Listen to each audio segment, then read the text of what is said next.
a little bit. Let's go first with what's on the board. Let's talk about our assessment data and our clinical lab diagnostics. So who's doing that? All right, so what kind of assessment? So we did a full assessment. The patient would appear with severe chest pain. Can I stand up and get a little closer? Yeah, go ahead. My handwriting's so small. It's hard to see from here. Yeah. I'm like, okay. Severe chest pain, not relieved by position change or nitro. Heavy pressure, tight burning, constricting, crushing, substernal epigastric area, substernal epigastric area. It may radiate to the neck, the lower jaw, the arms of the neck. You could have the nausea, vomiting, or fever. Initially, you would see an increase in heart rate and BP, and then the BP may drop due to the decreased cardiac output.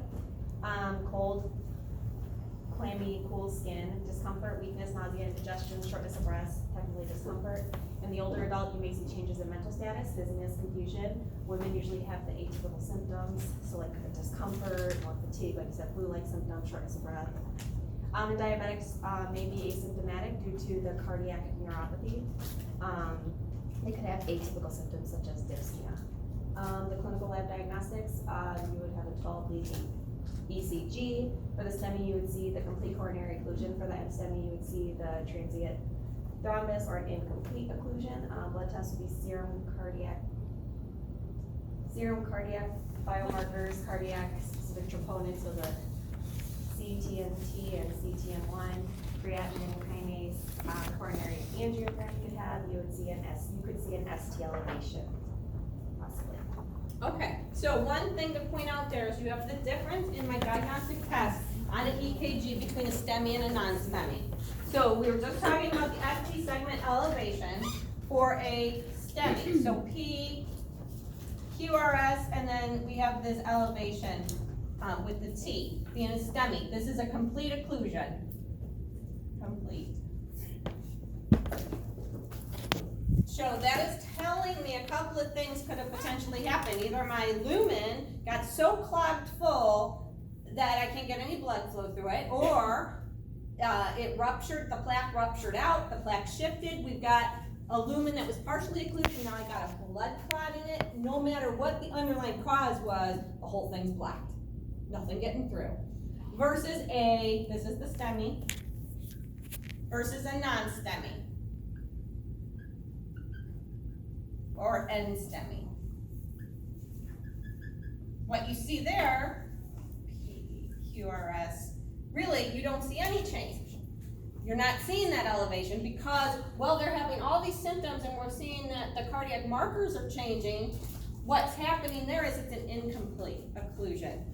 So now some blood is still getting through. So obviously, by the realm of my acute coronary syndrome, a non-STEMI is probably a little bit better. At least I had some tissue perfusion getting through. All right, so what we have with acute coronary syndrome is actually a series of cardiac events, starting with that unstable angina that we just talked about. So we have the occlusion of the coronary arteries, and now it is progressing. We have the arteriosclerosis, we probably have thrombus formation, because remember, the inflammatory process starts up that clotting cascade, and it's going to end result following unstable angina into the non-STEMI or the STEMI, which is usually what we refer to as a myocardial infarction. Symptoms depend on size of the thrombus, the amount of obstruction of blood flow, and the presence of that collateral circulation. So on the CAD PowerPoint that I opened already, it showed you that vessels, depending on your anatomy and depending on how well you grow, collateral circulation, a blocked area can have good coronary supply around it. This can happen in the legs, this can happen in the heart, so that you can have an occlusion but still have decent blood flow to the other areas. So manifestations that we're going to be looking at: pallor, chest pain, jaw pain, pressure in the chest, back, shoulders is not relieved with movement, burning sensations, indigestion, sweating is a huge one.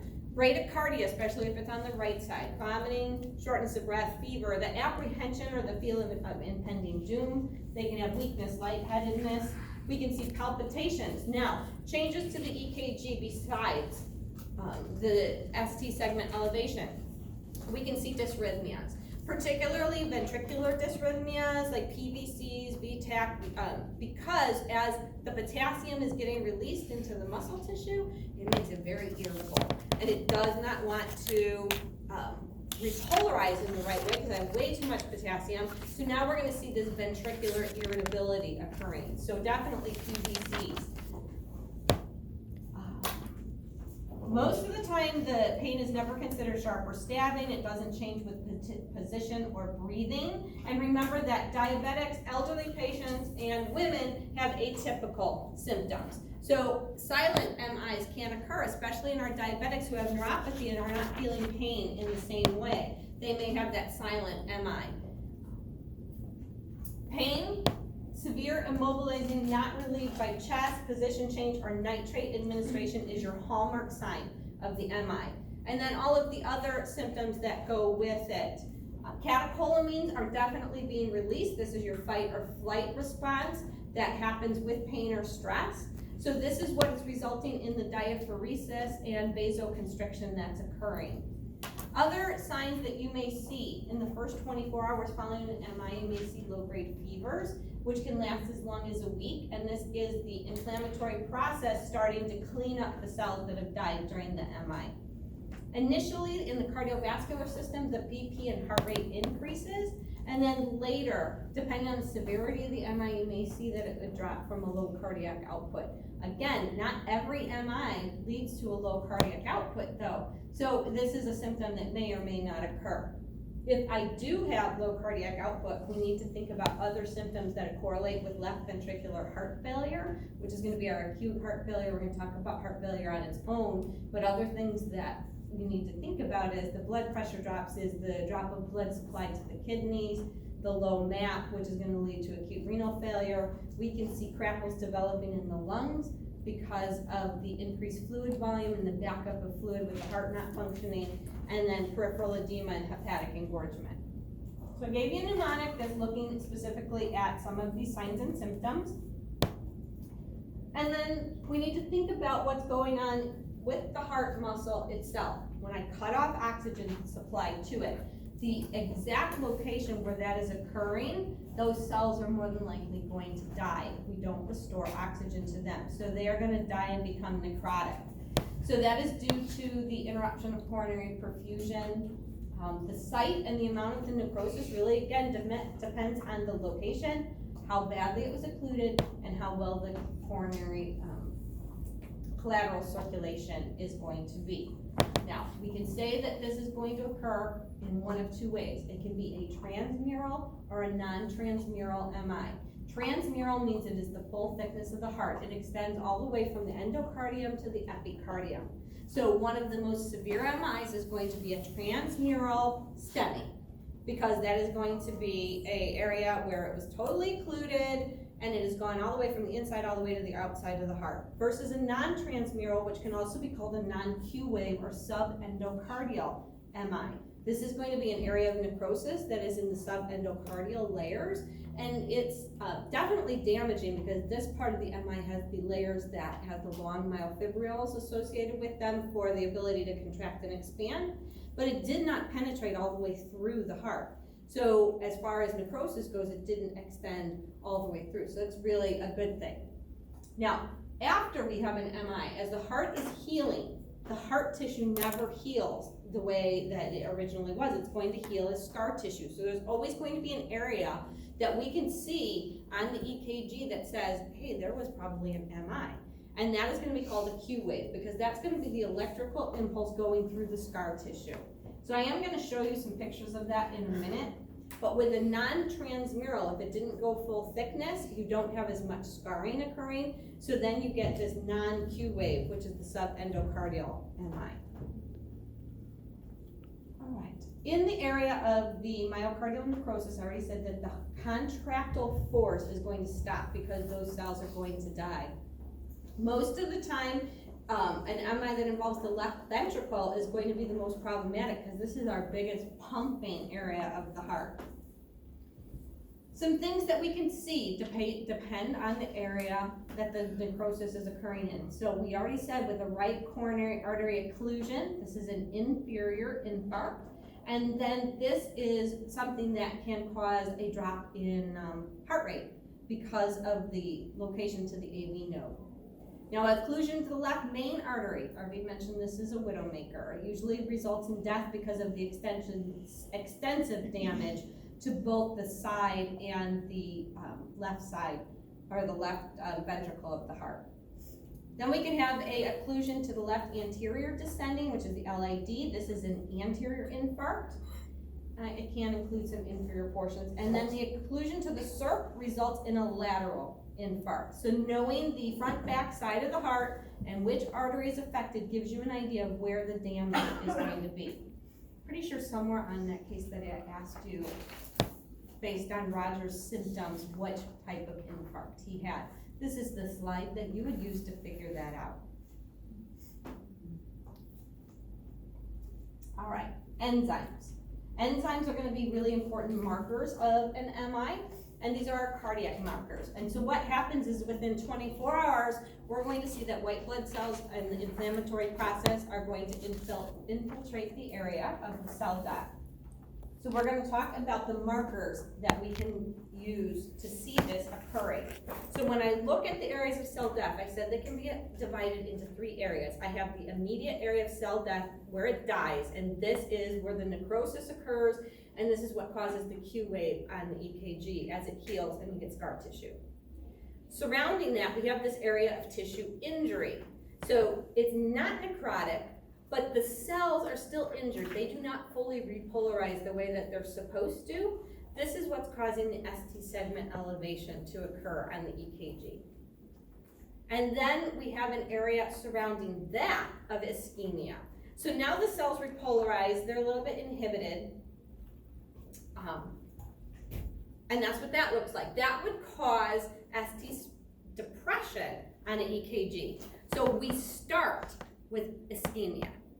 Somebody who is having a problem with oxygen to their heart is going to start with this ischemia, which shows as ST segment depression. So we send somebody for a stress test because they're having angina. We're trying to figure out if it's stable, unstable, what's causing this angina to occur. So on the treadmill, we're watching them with an EKG, and all of a sudden we see ST segment depression. Well, that says the exercise is causing ischemia. You have blockage, you need to get it opened up. This is where we send a patient who is having a stress test to the hospital for a angiogram or a plasty to see, because if we leave it go, then they're going to end up with an MI. So that is ischemia, ST segment depression. Now, if that continues, then we start to see injury. Injury says, now I'm not getting enough oxygen, lactic acid is building up, I'm having more chest pain, ST segment is going to start to rise. The longer the ischemia goes on, the cells are going to die. Now we have necrosis. The longer the necrosis goes on, it goes from subendocardial to transmural. It just depends on how long it's occurring, the size of the infarct, how much blockage there is. All those variables are going to make up how this occurs in the whole scope of an MI. So again, here's a mnemonic that says, okay, we start with ischemia, we go into injury, and then we end up with the infarction, which is then has the Q wave to occur on the EKG. So, and it gave you little pictures of the ST segment being depressed, the ST segment being elevated, and when we talk about a Q wave, we are talking about this measurement between here, this Q is getting bigger, wider. I'm going to show you better pictures of it. This is just a little mnemonic. So, basic EKG interpretation, I put it all here for you. I just put it on the board. I'm showing you pictures of it so that you can understand when we're looking at the cardiac electrophysiology, the changes that are occurring when we look at the ST segment in general. Typical changes Besides ST segment depression that we can see with that initial area of ischemia, we can also see that the T wave could potentially invert or be upside down because the repolarization is changing. It is being delayed. There are problems with it. With an MI, we have the ST segment elevation. So this is saying I have an area of tissue injury. T wave can also still be inverted, and we can then also see abnormal Q wave as the area of necrosis gets bigger, especially once it becomes full thickness or transmural. Most common complication of an MI at this point in time is arrhythmias. So your ventricular dysrhythmias can be deadly, and that's due to that buildup of potassium that's coming out of the cells and the irritability that's occurring in the ventricles. So looking at the ST segment specifically, we can see that the elevation gets bigger, bigger, bigger, and then it is showing you the Q wave. So a Q wave, if my Q wave gets bigger than 1 millimeter wide, I have a significantly wide Q wave that says there has been a problem with the electrical conduction from the AV node to the bundle branches to get the ventricle to contract. Usually that is caused by a buildup of scar tissue. So you can understand how it would widen, because when I look at an EKG beat, this is showing me the time it takes to go from the SA to the AV to the Purkinje's through that process. Any change in the length of the process is a change in the problem with the conduction system. So the development of scar tissue happens pretty rapidly then, right? So Well, it doesn't. The Q wave just says the conduction has changed. Okay. It's so gonna we change further and make it worse as scar tissue develops. Okay, so like not necessarily Yeah. like in the emergency management. Not the emergency management, but you could potentially see a Q wave developing quickly, depends on the extent of the Okay. MI. Just because it's altered Mhm. in some way. So would A with the ST elevation, would that be a complete occlusion right here, or is that just? Well, it's the start of it. Start of it. Now, I'm not saying that if we do something relatively quickly and open it back up, you can prevent the extension of that area of injury, and then the ST is gonna go back down. But you have to act quick. Time is important when we're dealing with the area of infarct.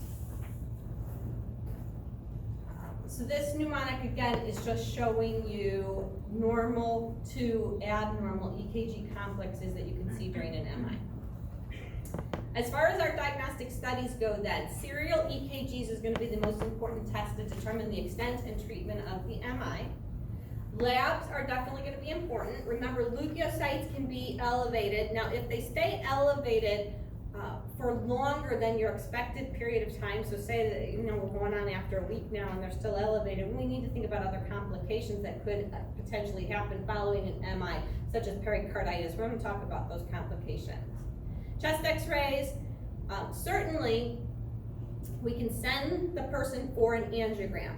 And if they catch it early, or they can do a plasty. So I'm going to talk about that separately, and stent insertion.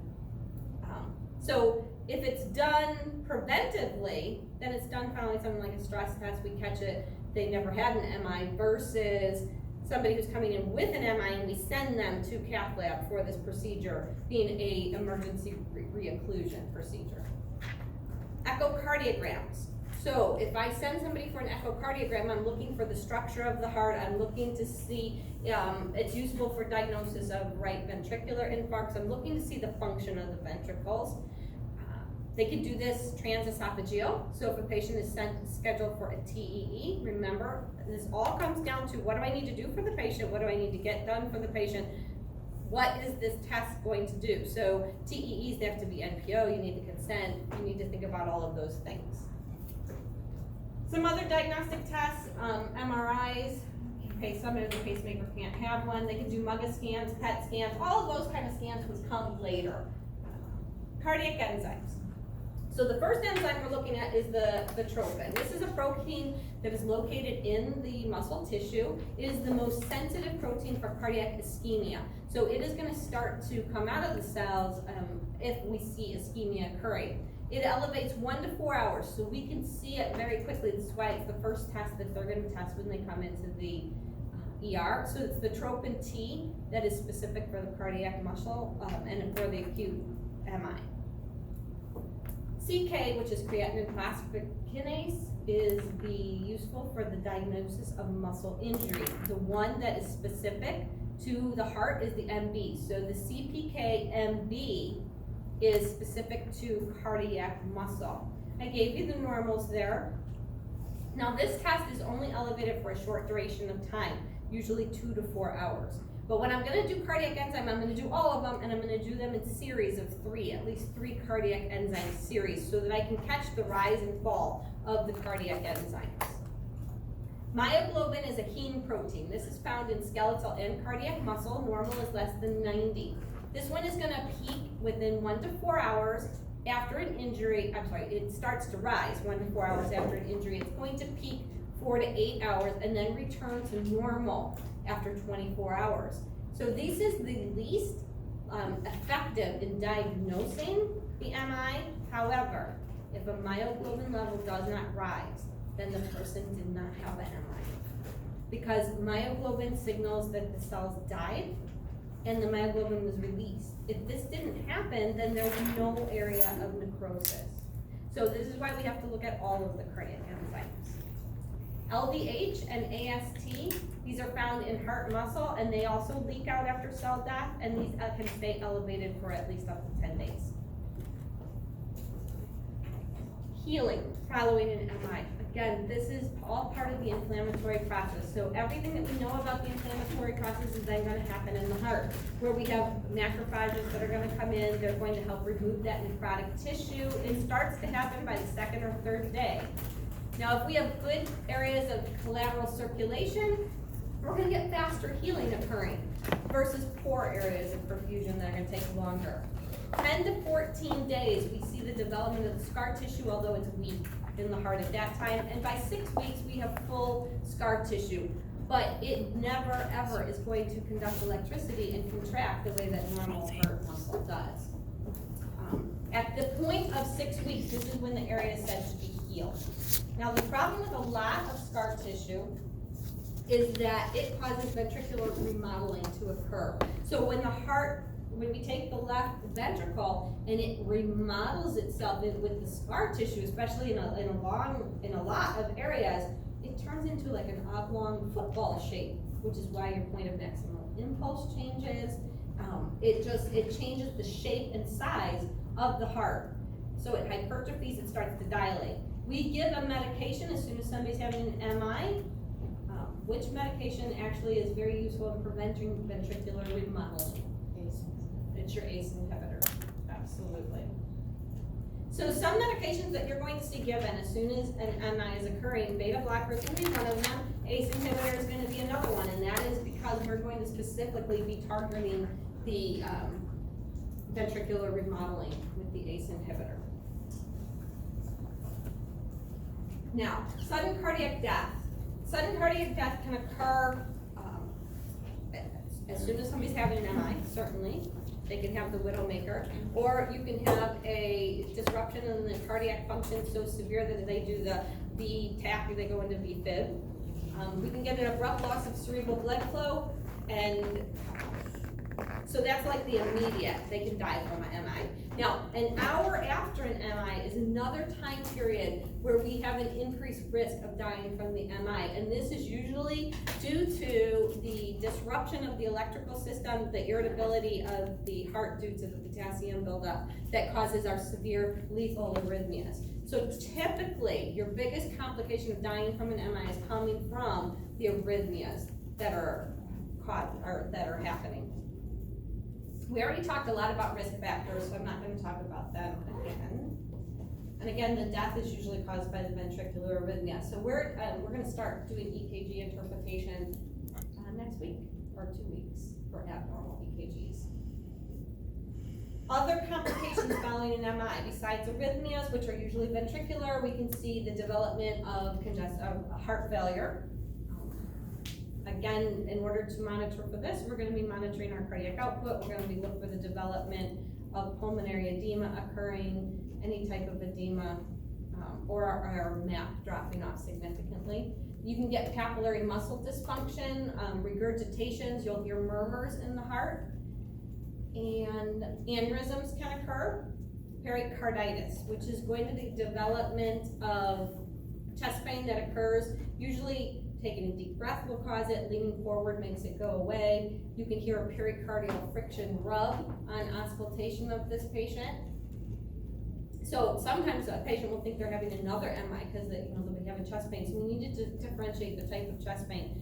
And moving is one way to ask them if it goes away. We need to think about pericarditis occurring.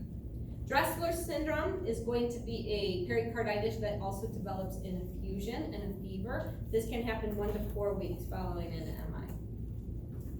We need to think about the fact that pericarditis puts pressure on the heart. It's going to decrease the cardiac output. We need to listen for things, especially with Dressler syndrome, like muffled heart tone, things of that nature. Other complications, pulmonary emboli can occur.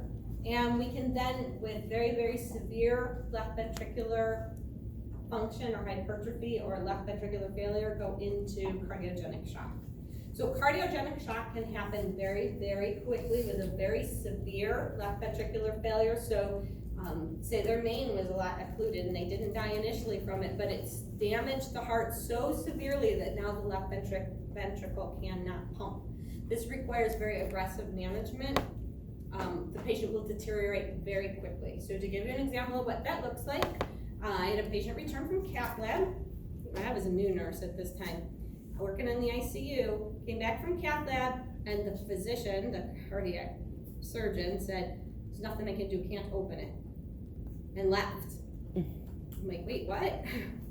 And so the lady I had sent her down to cath lab, she came up, and within like about a half an hour, she was like, "Ooh, I'm having some shortness of breath," and I listened to her lungs, and she's filling up with fluid. So grabbed some Lasix, put in a Foley so we could listen to the urinary output, tried to page the physician, not answering, and blood pressure started to drop at that point in time. So laid her down flat. Finally, the physician calls back and says, "There's nothing I can do, call the family." So this was all going on. It was getting ready to be changed a shift. It was probably about 2:30 when the new shift came in. I gave report. I came back the next day, and I think the nurse said that she lasted till about 5 or 6 o'clock that night. There was just nothing they could do because her left ventricle was so weakened and so damaged. And she wasn't that old. So mortality, if they go into cardiac shock, 65 to 100%. So if physician found that, like, during that procedure, don't you think then we'd be like, okay, we need to call the family and say, have a meeting and then like Well, prepare them for that, or do you just certainly. let it happen? Certainly. Okay, Yeah. I didn't I'm not saying that every physician is the best. No, of course, Yeah, of course. But like in your position then too, like you just had to go with the flow. 'Cause Well, that's at how that we set point, it up, the main thing was trying to stabilize the patient, not that I realized immediately she was going into cardiac shock. But now that I have seen it and physically seen it, it was something that I would never forget at that point in time, and it happened so rapidly. So, yeah, certainly, I mean, definitely would be, I'm not saying that he didn't talk to the family, but I just was not even aware of it at that point in time, and so, I'm not saying he did talk to the family, I have no idea at that point. So, these are signs of shock, and we're specifically going to talk about shock as its own category at the end of cardiac. So this is nothing that you necessarily need to know for this test, but be aware of what you would be looking for if I'm looking for shock. So coming in to the emergency room with an MI, brief history and physical, 10 minutes, we need to know and treat this patient immediately. So cardiac monitor, we need O2, if no O2 is on, so start with 2 liters, nasal cannula. If their O2 is less than 95, we're gonna put them on 4. If they don't have IVs started, I need 2 large bore IVs, and then we're gonna assess the vitals. So we need to think about tachycardia versus bradycardia. Tachycardia is your body's response to inadequate tissue perfusion. Bradycardia, poorly functioning heart, probably a problem in the right side of the heart. Hypertension is to be expected because I have increased my stress level, started that fight or flight, catecholamines are going. However, hypertension is increasing the workload of the heart. The heart is already compromised with the amount of oxygen it's getting. Pain activates the sympathetic nervous system even more. I'm going to vasoconstrict even more. I'm going to cause hypertension even more. So pain needs to be managed immediately. Then I can do my quick head to toe, heart sounds, lung sounds, abdominal sounds. Anything you need to know about it, I need to know when that pain started. If I am going to give TPA, there's a time parameter. I need to know how long it's been since it started. History, any risk factors, brief neuro, stat 12 lead, and the mitroponin level. Obviously, this can all be happening at once. We've got more than one person touching this patient at one time. But if I have to prioritize, my priority in the situation is gonna be my ABCs.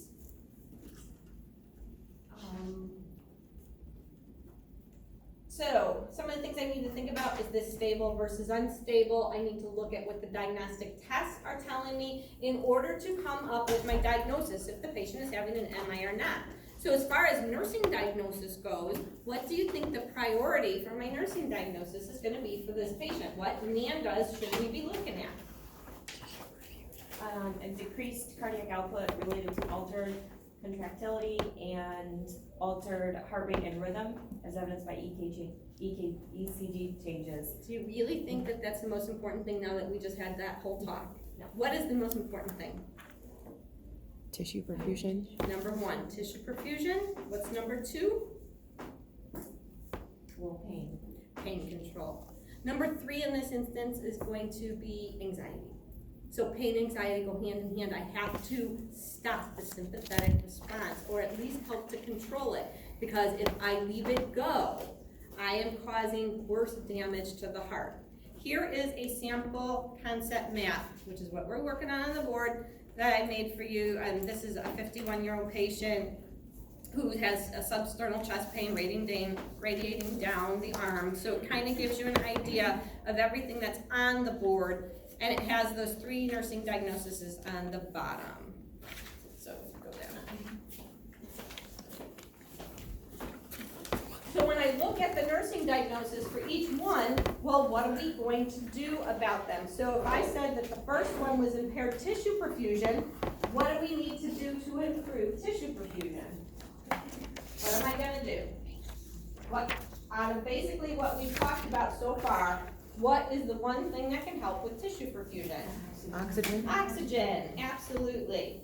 What is the other thing that we've already talked about that can help improve tissue perfusion and indirectly control pain? Morphine. So now I'm controlling pain and anxiety. I'm giving some oxygen to help with tissue perfusion. Now, what else can I give medication-wise to help with tissue perfusion? Nitro. I also want to prevent further clotting. What else can I do? Aspirin. Aspirin. Mona is the mnemonic to remember. Morphine, oxygen, nitro, aspirin.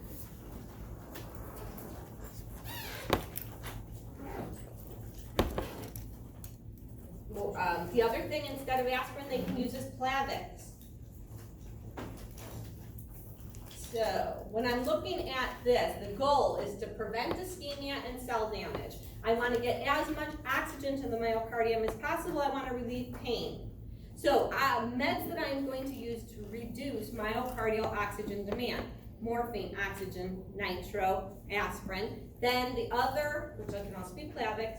Then the other things I want to think about is giving calcium channel blockers, which can reduce myocardial oxygen demand and consumption and also relieve spasms. Beta blockers decrease angina, they decrease heart rate, they help with O2 demand, they help with increasing diastolic filling time. So these are 2 other medications that they're going to add in when somebody is having an MI. ACE inhibitors ultimately also will help with ventricular remodeling. So Mona was the things that I wanted you to remember. Treatment, always, always, always is going to be something that increases oxygen supply, decreasing oxygen demand. So oxygen therapy along with bed rest.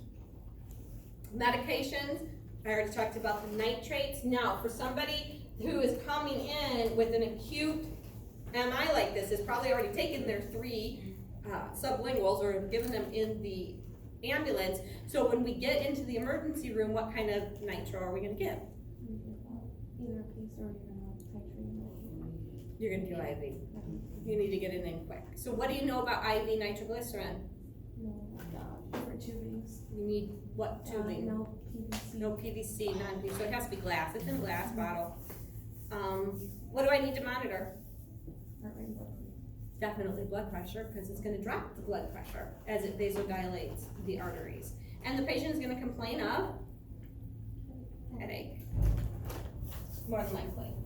Morphine for pain, 2 to 4 milligrams every 5 minutes until pain is relieved.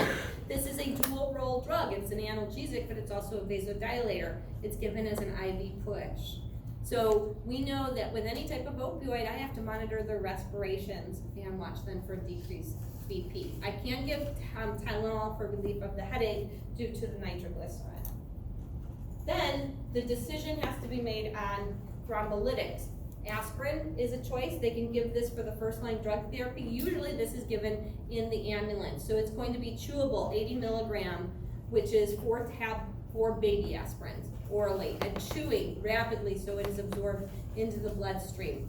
This is going to prevent the formation of thrombopaxine, which is going to prevent platelet aggregation from occurring. So when they get into the hospital, what you'll usually see is Plavix is then going to be given as well. And we're gonna monitor for bleeding. Beta blockers, tenormin, low pressor, giving you some examples, and calcium channel blockers are the other drugs that can be given to help decrease or lower blood pressure, lower heart rate, decrease heart rate, which is then decreasing the overall workload of the heart, decreasing oxygen consumption needs. Now, from there, we need to start some form of anticoagulants. They need to decide on the treatment they're going to do. Is this person going to go to the cath lab? Are they eligible for TPA? So those decisions are gonna be made at this point in time. So Roger's decision, well, he was eligible for TPA. Other things that you're gonna see them start on, anticoagulants. So IV heparin to alter the clotting mechanism and prevent further coagulation. So you're gonna need to know your heparin protocol. You're gonna get your labs before you start it. You know that you're gonna have to monitor the PTT during the heparin and may need to titrate the heparin based on the PTT. Heparin can be given right along with the nitro and following the thrombolytics. IV thrombolytics is what Roger did, so definitely make sure that you know your checklist for the IV thrombolytics. And as the thrombolytics open up the site of blockage, what you're going to see is that heart's going to become a little irritable. You're going to see ventricular arrhythmias occurring. This says the blockage is getting open. So you're going to monitor the ventricular arrhythmias, but knowing that these are called reperfusion arrhythmias and that you would expect to see them occurring as the blockage opens. Additional medications they can give are antibiotics, potential glucose, insulin, potassium infusions, trying to alter that shift of potassium that is in to fix the contractility. So remember, the patient is also going to be acidotic because of the lactic acid buildup. So the glucose potassium infusion can also help correct acidosis at that point in time. And then they need to decide on interventions. So if they didn't go with TPA, now we need to look at the angioplasty with stent placement versus the open heart, teaching for open heart, which is also treatments for somebody with CAD.